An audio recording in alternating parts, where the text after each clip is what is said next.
दोस्तो, आजच्या नवीन कथेमध्ये आपल्या सर्वांचं स्वागत आहे. आजच्या नवीन कथेचं नाव आहे स्वतःचाच नंबर. जगातलं प्रत्येक नातं एक धाग्यासारखं असतं. कधी विश्वासाचं, कधी रहस्याचं तर कधी भीतीचं.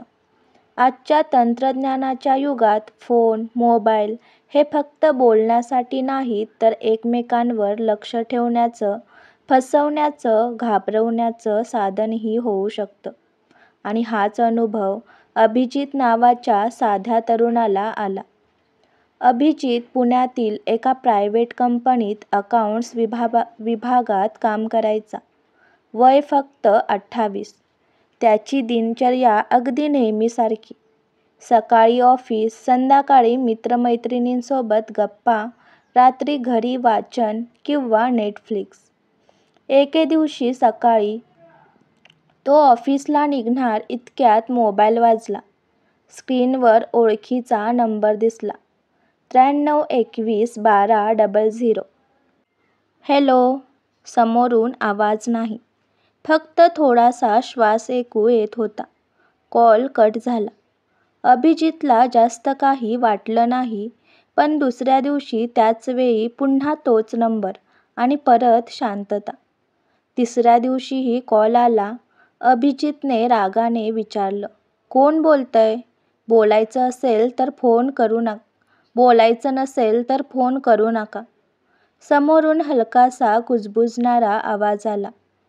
तू मला विसरला नाहीस ना? अभिजितचे हात थरथरले. काय? तू कोण आहेस तू? पण कॉल कट झाला. तो नंबर ट्रूकॉलरवर शोधला पण तिथे कोणतीच माहिती नव्हती. कुतूहल म्हणून त्याने मोबाईलच्या कॉन्टॅक्ट्समध्ये नंबर टाकून पाहिला. आणि त्याच्या अंगावर शहारे आले. तो नंबर आधीच सेव्ह होता, अभिजित माय नंबर या नावाने. माझ्याच नंबरवरून मला कॉल? अभिजितच्या मनात 100 प्रश्न उभे राहिले. त्याने सिम कार्ड बदललं पण कॉल येणं थांबलं नाही. तो ऑफिसमध्ये काम करत असतानाही कॉल येत होता. एक दिवस त्याच्या मैत्रिणीतल्या रुपालीने त्याला विचारलं, काय झालं? तू सतत घाबरलेला दिसतोस. त्याने सगळं सांगितलं. रुपाली थोडी घाबरली पण म्हणाली, हा काहीतरी सायबर क्राईम असणार. तुला पोलिसांकडे जायला हवं. सायबर सेलमध्ये तक्रार दाखल केली.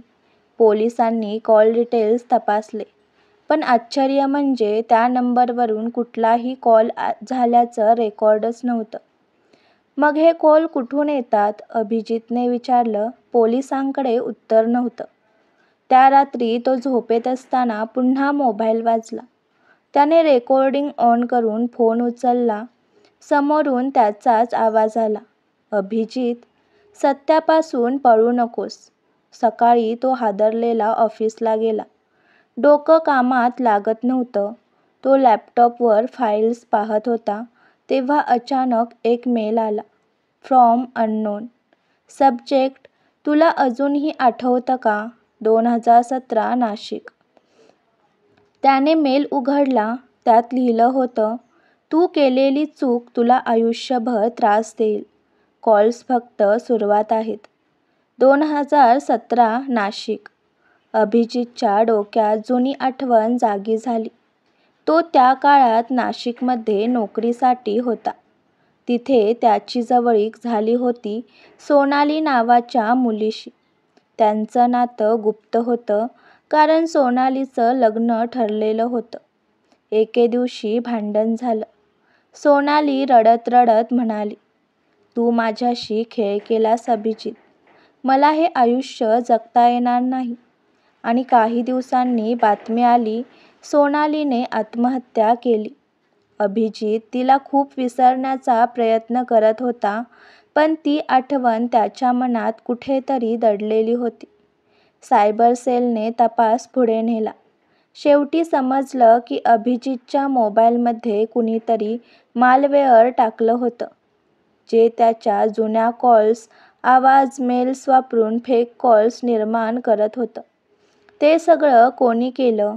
तपासानंतर उघड झालं की ते मेल्स आणि कॉल्स रुपालीनेच प्लॅन केले होते.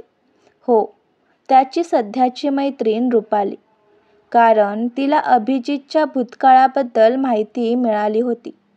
तिला कळलं होतं की सोनालीच्या मृत्यूला अभिजित अंशतः कारणीभूत आहे आणि म्हणूनच तिने त्याला मानसिकदृष्ट्या तोडण्यासाठी हा सगळा खेळ रचला. रुपालीला अटक झाली. अभिजित निर्दोष सुटला, पण मनाने मात्र तो कायमचा जखमी झाला. त्याला जाणवलं की भूतकाळ कितीही लपवला तरी तो परत आपल्यापर्यंत येतोच. रात्री उशिरा झोपताना त्याच्या कानात अजूनही एक आवाज घुमतो, "तू मला विसरला नाहीस ना?" तो आवाज खरंच रुपालीच्या कटाचा भाग होता की सोनालीचं न संपलेलं अस्तित्व? हा प्रश्न कायम अनुत्तरित राहिला. आजची कथा आवडला असल्यास व्हिडिओला लाईक करा, चॅनलला सबस्क्राईब करा आणि कथा कशी वाटली हे कमेंटद्वारे जरूर कळवा. व्हिडिओ जास्तीत जास्त शेअर करा. धन्यवाद.